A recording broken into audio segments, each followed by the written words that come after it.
No hay acuerdo. Moyano ha sido un actor, independientemente de lo que hoy diga, ha sido socio de este gobierno nacional en los últimos años. No hay ningún acuerdo en particular. Nosotros creemos que es una discusión que tiene que darse al interior de la CGT y se tendrá que resolver, espero, democráticamente. Cada uno tiene congresales, irán a votar el 12 de julio. Hoy la verdad que es un final abierto, no sabemos lo que va a pasar, vemos expresiones todos los días, pero no está muy claro cuál va a ser el resultado. Buenas noches. La pregunta siguiente es sobre el subte. Si hoy en día... Gracias. Si ocurre algún accidente, como pasó con la tragedia del 11, ¿quién es el responsable legal en cuanto a la situación? ¿La ciudad o el Estado Nacional?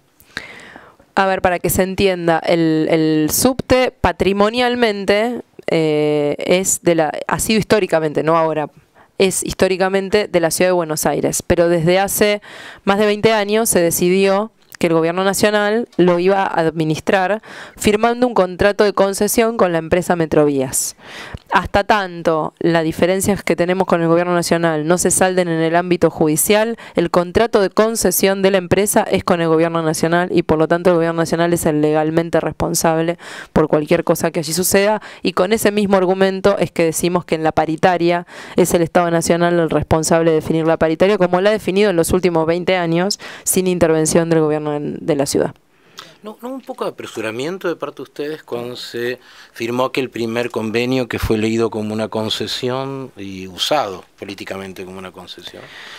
En un momento especial del país también, ¿no? Sí, nosotros entendimos, a ver, contexto era muy distinto, el contexto en ese momento era muy distinto al de hoy, estábamos a fines de diciembre, éramos dos gobiernos recientemente reelectos, con altos niveles de aprobación.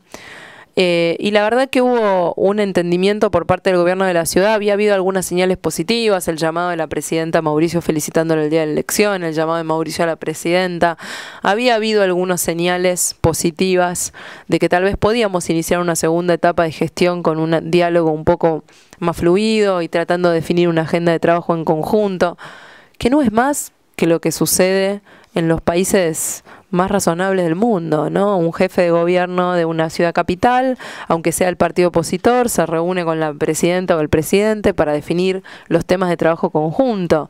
No esperábamos mucho más que eso. Y la verdad que había señales, en ese momento la presidenta tuvo este problema de salud, se nos dijo, bueno, ahora tiene un problema de salud, pero avancemos con esto, la presidenta cuando vuelva y se recupere de su problema de salud se va a reunir con el jefe de gobierno, nos reunimos con Devido y Vudú, hubo buenas señales por parte de Devido y de Vudú, y la verdad elegimos creer. Elegimos apostar a que nos podíamos poner de acuerdo, a que podíamos trabajar de buena fe. Algunos dicen que fue un acto de inocencia extrema, pero la verdad que quisimos apostar a que en esta segunda etapa podía llegar a haber un acuerdo, y donde el jefe de gobierno, recuerdo que lo dijo muy bien en la primera reunión que tuvimos con Vudú, con Devido, dijo algo así como, bueno, ojalá esta sea la oportunidad para demostrarle a la gente que nos podemos poner de acuerdo, si no, habremos hecho un papelón. Bueno, lamentablemente no nos pudimos poner de acuerdo después de 60 días donde sistemáticamente la nación incumplió cada una de las cosas a las que se había comprometido. Tuvimos que llegar al punto de suspender el acta. Pero bueno, desde nuestro punto de vista fue un intento de encauzar la relación fallido.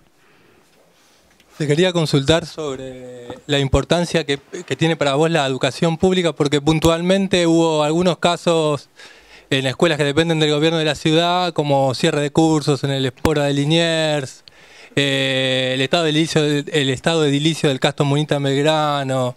Son todas cosas que me constan y la verdad que te quería preguntar, digo, ¿por qué sucede eso y cuál es tu opinión personal sobre la trascendencia de la educación pública?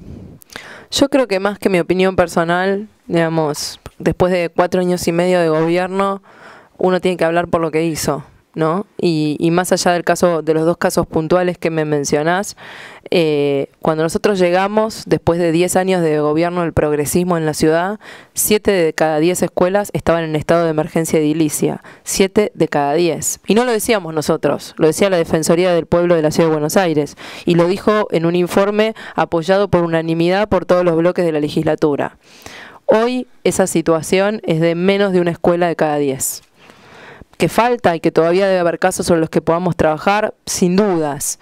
Y a eso le sumamos el inglés desde primer grado, y a eso le sumamos el proyecto de biblioteca por alumno, y llevamos entregados más de 4 millones de libros, con la idea de que cada chico que está en primaria y secundaria se lleve 2 libros por año entregados por el gobierno de la ciudad para formar su propia biblioteca. Y en esa misma línea, hoy la mayor parte de los alumnos de escuela primaria tienen su computadora personal con conexión a internet, que pueden llevarse a su casa para trabajar con toda la familia, y están trabajando en el aula. Todo eso es inversión, y en inversión en educación pública. Todavía queda mucho por hacer en términos puntuales con respecto al cierre o el mal llamado cierre de cursos.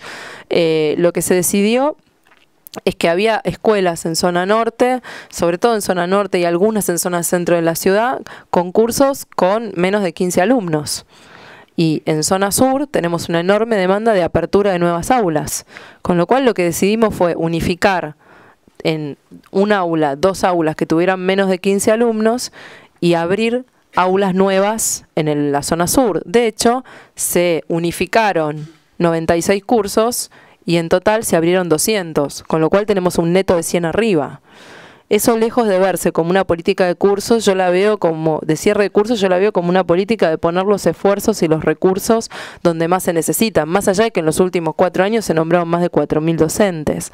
Entonces, por supuesto que uno después va a una escuela y ve un vidrio roto, o ve un problema en un baño, o ve una filtración en algún lado, y por supuesto que quiere que se resuelva ese problema. Y yo lo tomo. Digo, pero la verdad es que si vemos el presupuesto en educación de los últimos 4 años, de qué manera se ejecutó, la inversión que hubo en infraestructura, y discutimos cómo estaba el sistema educativo, desde el salario docente, la infraestructura, el equipamiento de los alumnos, yo creo que el compromiso con la educación pública del PRO se muestra más en los hechos que en las palabras. Sí, tengo una pregunta acerca de la inmigración.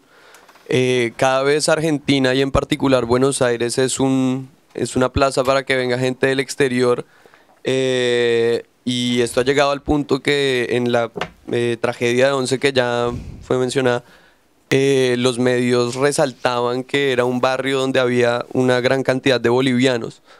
Esta, digamos, gran cantidad de inmigrantes que hay, ¿qué retos le propone a la ciudad y de qué forma los está resolviendo?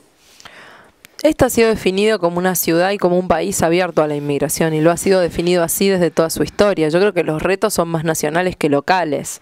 No se puede resolver una política inmigratoria desde una política local. Y creo que la política inmigratoria en la Argentina, y eso está definido por su Constitución Nacional, tiene que seguir siendo abierta. Este es un país donde estoy segura que si le pregunto a la mayor parte de los que están sentados acá, sus abuelos o bisabuelos no eran argentinos. La pregunta es, ¿cuál es el proyecto que se plantea para aquel que viene de otro país a la Argentina a buscar un futuro mejor?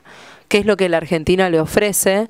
Y cómo hacemos para que realmente sienta que este es su lugar y que pueda generar un proyecto de superación personal para él y su familia, y al mismo tiempo pueda hacerle un aporte importante a la Argentina. Y creo que ese tema, en esos términos, todavía no ha sido resuelto. Creo que en muchos casos a nivel nacional nos decimos abiertos a la inmigración, y tenemos durante meses o años a la gente sin un documento, haciendo un trámite y renovando la residencia precaria miles de veces.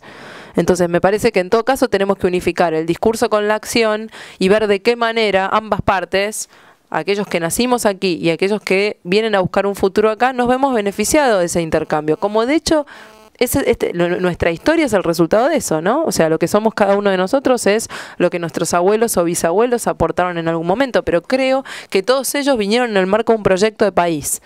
La pregunta, ¿cuál es nuestro proyecto de país hoy para darle lugar a todos aquellos que quieran venir?